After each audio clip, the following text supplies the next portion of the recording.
नमस्कार, SN news मधील आपले स्वागत आहे। चॅनलवर नवीन असाल तर चॅनलला सबस्क्राईब करायला विसरू नका।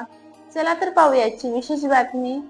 मोजरीतील ठोसरकुडातील महालक्ष्मी पूजन आता 6वी पिढी करते आहे। जवळपास 150 वर्षापासून ही परंपरा सुरू आहे। येथील गौरी पूजन भक्ती, श्रद्धा आणि स्त्री शक्तीचा गौरव होय। यातून 2.5 दिवसाचा हा सोहळा दिवाळी सणापेक्षाही मोठा असून कौटुंबिक ऐक्याचा संगमच होय।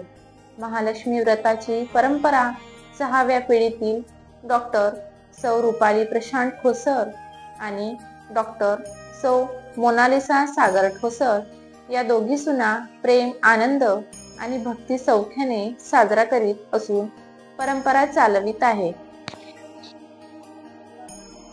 जय गुरु। मी गुरुदेव नगर स्थित जनार्दन पंत ठोसर आणि रमेश पंत ठोसर यांची सून बोलते आहे।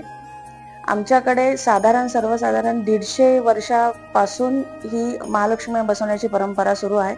साधारण ही 5वी-6वी पिढी असेल की आम्ही ही पुढे महालक्ष्मीचा वसा बसवण्याची परंपरा आणि संस्कृती जोपासत आहोत आणि ती पुढे अशीच कार्यरत ठेवत आहोत। महालक्ष्मीचा देखावा, सजावट आम्ही अतिशय उत्साहाने करत आहोत। तसेच हे ज्येष्ठ गौरी आवाहन हे साधारण 3 दिवसाचे असते। अनुराधा, ज्येष्ठा, मूळ अशा 3 नक्षत्रावरती याचे पूजन केले जाते। अनुराधा नक्षत्रावरती महालक्ष्मी बसतात। ज्येष्ठा गौरी पूजन हा पूजनाचा दिवस असतो, त्याच दिवशी महाप्रसाद आम्ही ठेवतो इथे। आणि मूळ नक्षत्रावरती महालक्ष्म्यांचे विसर्जन असते। असं 2.5 दिवसांचं माहेर महालक्ष्म्यांच्या असतं आणि ते आम्ही इथे मोठ्या आनंदाने आणि उत्साहाने, एकंदरीत कुटुंब पद्धती असल्यामुळे आम्ही अतिशय उत्साहाने आणि सौख्याने ही परंपरा जोपासतो आणि आम्ही सगळेच याच्यात पूर्णतः सहभागी होऊन मोठ्या श्रद्धेने आणि विश्वासाने ही रूढी परंपरा जोपासतो।